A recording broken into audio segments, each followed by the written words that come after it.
The team leader, you feel this pressure. So you go lead from the front, which is a good pressure. I have a theory that I want to go throw out that I want you to think about. It's a theory of why I think that sometimes, especially your second summer, you're not selling as well as you would have wanted or as well as you would have hoped.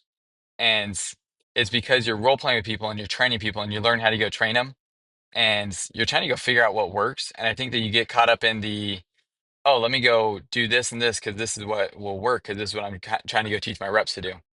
And you forget that if you're a team leader, you're a team leader because you know how to sell. Like you have that position because you know how to sell. And sometimes you get caught up in the, oh, what should I do for this? Let me do this pause. Let me do that and that because you're listening to rookies that just sound weird. And so you're fixing little things with them. And then you start doing that for yourself too. My advice is relax. Stop doing that. Yes, it helps you learn. And when you're trying to go set the example, when you listen to them, then you're just like, cool, like, let me go show you how to go do this after you knock with them. Then it is helpful to have a general understanding of how you sound. And there's that introspection. Let's see what I need to go change. What can I do? And it's a testing period. The biggest thing, though, that I want you to remember is you already know how to sell. You may not necessarily know everything that you're doing right or wrong, because that does start happening more your second summer than your first summer, and that is a learning curve.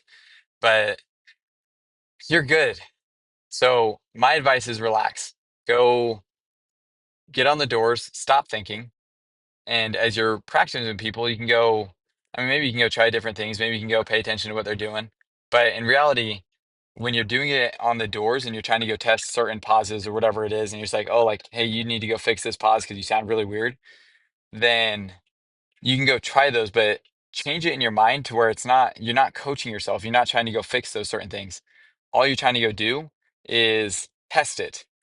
And when you go have that mindset and you just recognize that you are a good salesman and you're good and you can go get sales, then it takes off a lot of that pressure. So when you go try something new, sometimes you do something, you're just like, well, that didn't work. Not going to do that again.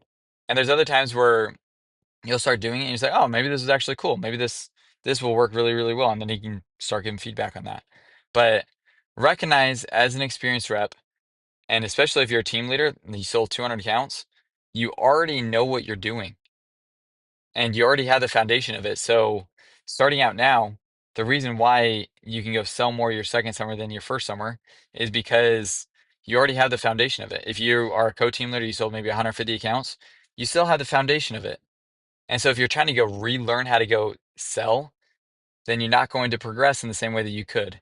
So my advice is just remember the fact that you know how to go sell, build on what you already did. Don't start over. You're helping your rookies. They're starting from scratch. You're not. Take the foundation of what you've already learned from the previous summers and go build on that.